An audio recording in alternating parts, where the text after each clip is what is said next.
No Hype Reviews takes a critical look at overhyped games once their shininess has worn off to see if they're still up to scratch. It's hard not to be a little cynical about Bioshock Infinite. It feels like it has a lot of elements within it that are designed for it to get glowing Game of the Year awards. Doe-eyed female sidekick you need to protect, check. Emotional story with a twist, check. Action shooter, check. Gruff, reluctant protagonist, check.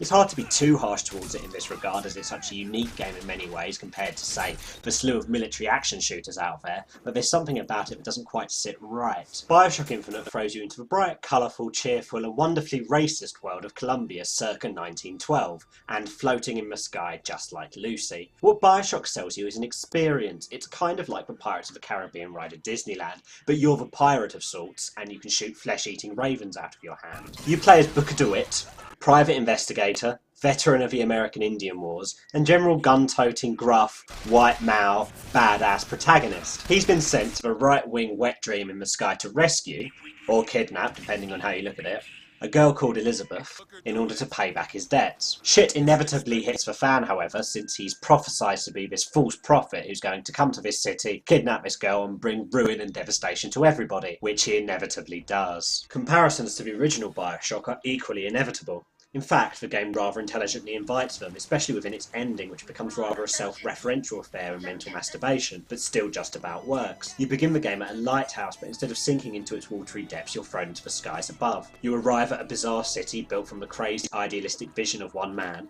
in this case Father Comstock rather than Bioshock's Andrew Ryan. Comstock, instead of spilling his proverbial load over Atlas Shrugged, like Ryan, prefers the Bible as his method to realise his vision. He unfortunately skipped over the turn the other cheek part, and went straight to bigotry, xenophobia and militarism. Hearing him talking about how black people should aspire to be like loyal dogs in one of the many recordings that you collect to fill you out on information about the world does come off as a tad heavy-handed, but it's not like Bioshock is trying to be too subtle within its themes. Then there's Elizabeth, who becomes your sidekick of sorts throughout the game, and is analogous to the Little Sisters. She's protected by a giant mechanical owl, which is very similar to the big daddies in the original Bioshock, and also she's protected by you, Booker DeWitt, who also becomes a big daddy of sorts towards her. Elizabeth has powers, like the Little Sisters, but hers allow her to tear holes in reality, which is the reason the plot goes into very weird territory eventually, and they also kick in as a gameplay mechanic that allows you to magic a handy object into existence, from a gun turret to health packs to cover,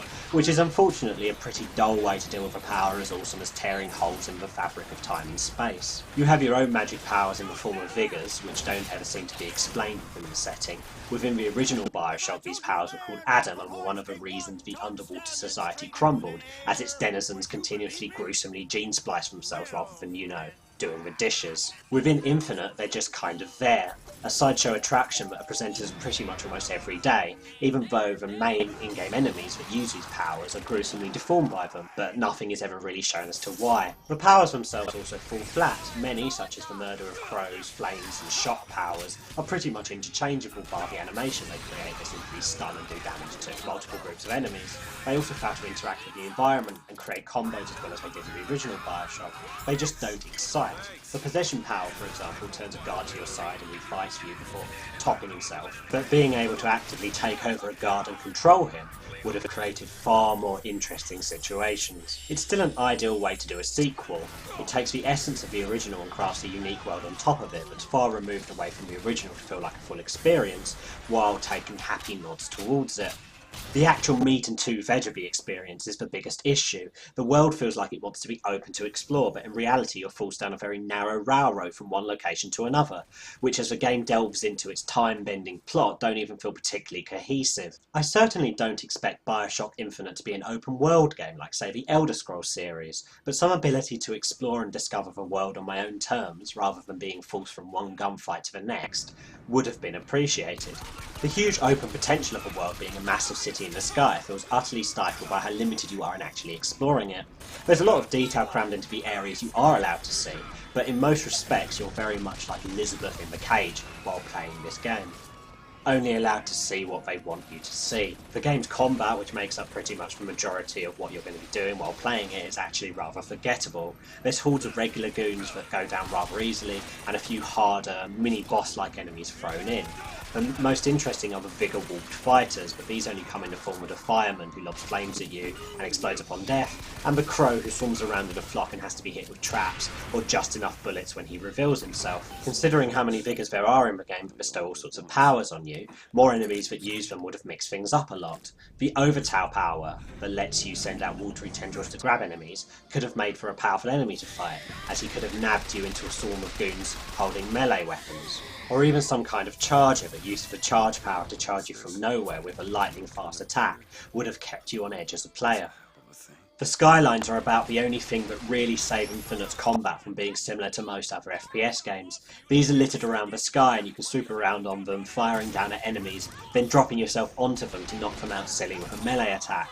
They're the only element in game which really makes its areas feel open and stops it being another duck and cover shooter. Enemies even make use of the skylines to a degree, which is fun and refreshing to see. The skylines are unfortunately few and far between. To its credit, the combat is also deliciously visceral and violent, which was surprising to me, but certainly makes for melee combat especially a gruesome affair. But no amount of gore is enough to save the combat from being repetitive, monotonous, and far too easy. The mixture of a lack of interesting powers, a lack of interesting weapons, as the game only offers the same generic mix of weapons that every single other FPS offers, and the lack of interesting enemies makes the combat a dull chore, seemingly thrown in simply to give you something to do in between the game's narrative sections. It's at least ridiculously easy, but this isn't necessarily a good thing. You have a lot to handhold you. Elizabeth regularly throws ammo, health and mana at you in combat, and should you die you just respawn, losing a tiny amount of in-game money. This lets you throw yourself at weakened enemies over and over again until they die. Then that's it, the game is essentially narrative and some dull combat, then some more narrative until it all just ends. It's almost as if Infinite revels in this, making rather the point that the few decisions you're thrown in the game are inevitably meaningless, and that you're essentially stuck on a one-way path whatever you do. So perhaps how limited the game world feels is a deliberate design decision, but it doesn't actually make the experience fun to play. Bioshock Infinite feels stuck in that it wants to tell you its narrative, but the manner in which it does so is still stuck behind the need to throw in pointless combat after pointless combat to make the player feel like they're actually doing something. It would have been far more engaging if either the action scenes had been cut down to a few large relevant ones, and more time had been given to developing the narrative and exploring the world, or if it had done away with the need to be an FPS shooter entirely, and just told its story. Video games can tell a story in ways that no other medium can, and Infinite at its best really does demonstrate this, but it's dragged down and drowned in the watery depths by still needing to be just another FPS game, which inevitably is all it is.